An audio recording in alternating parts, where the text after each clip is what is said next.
Hey guys, Youthful Yields here. I'm finally back at my house. So hopefully the audio is a lot better. Apologies again for the last video. I was traveling and the only thing I had was my headphones microphone. So yeah, that's why the audio quality was pretty bad. But let's take a look at the portfolio and how it's doing. So as you can see, not the best week ever.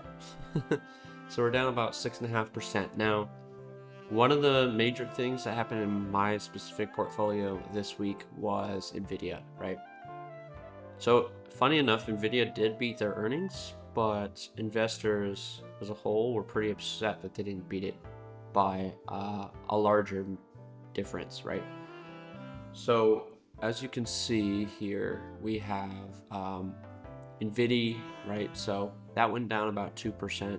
So honestly, it's not terrible for Nvidia itself, and it was also pretty high. So yeah, but it obviously doesn't help with the yield that we saw last month, which dropped. I believe I did a video on that, which contained all the July to August differences, and I think Nvidia dropped about 30% in yield, which was pretty significant. But the big one was USD, right? So we have a 10% drop almost, or not. I guess it's closer to 9%, but still. Now we're still up. I'm still up 15%, so I'm still very happy with this decision, and I actually might get into it more, but I'm somewhat holding off of putting money into my portfolio right now because I'm waiting for the release of the new Granite Shares funds, as well as the new Roundhill fund, the RDTE, right? So I'm really excited for those leveraged high yield funds, the yield boosts funds, because I like leverage, and I think it's possible. I feel like it could beat yield max given certain circumstances, but we're gonna have definitely some more down months. If we're in a bear market, right, we have volatility decay with the leverage funds, so we're definitely not going to see as high of a yield as we would when that drops on yield max side, the non-leveraged counterpart. So moving on from Nvidia and I guess semiconductors, we have more of the Bitcoin side of things. So Coney also went down 10%. I was really disappointed this week in Coney. I have my biggest portfolio percentage is in Coney. I bought it when it was pretty low. You can see I could still DCA right now, but I don't know. Coney's been taking a lot longer than I wished to kind of recover from that market crash at the beginning of August. But we'll just have to wait and see. I still think it's going to recover. Um, but alongside with that, Misty, you can see here, also took a tank this last week, almost down 8%. So yeah. Then AMZ, so this is what, almost 12% of my portfolio. We have pretty much trading sideways this last week. So I'm very happy with AMZ. This is kind of the point of me getting into AMZ. I was pretty much guaranteeing that this was going to be trading sideways, or just basically being a stable nav while having a decent yield.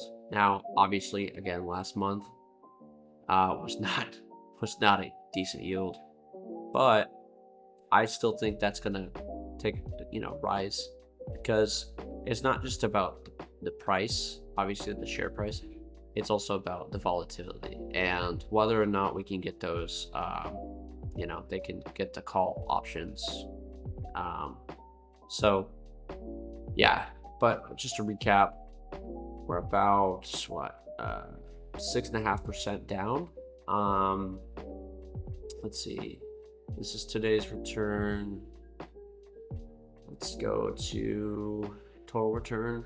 So you can see here's our investments here. Now, technically, we only have 2 in the green. There's a few here like QDTE, and this one is also, I'm just basically holding APLD for a test fund. Um, I'm just hoping it goes to the moon. I don't think it is going to. In fact, this last week, I think they had a earnings just last week as well, and you can see they definitely did not hit their earnings, which kind of sucks. But I only put like, I think $40 into this originally, so I'm not, you know, I'm not. It's okay. That's what I'm saying. But yeah, I guess again, I'm trying to hold off. I'm gonna do some more videos. So on Wednesday, I believe RDTE is releasing.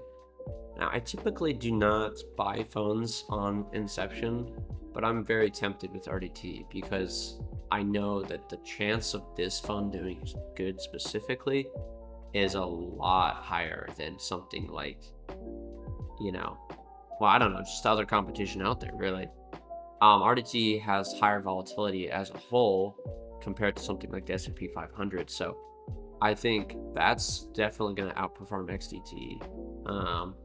How well it's going to perform against QDT, I don't know. Only time will tell, as I say. But yeah, that's it for my portfolio. Again, just take a look. Keep a lookout for my upcoming videos. I'm hopefully going to be posting on Wednesday if RDT comes out, and hopefully in the span of this next week, Granite Shares comes out. It was supposed to come out on the 30th, according to the SEC filing. I'm not sure. They haven't filed a delay, so I'm not really sure. Maybe I misread the filing, but yeah. I wish you guys a wealthy future.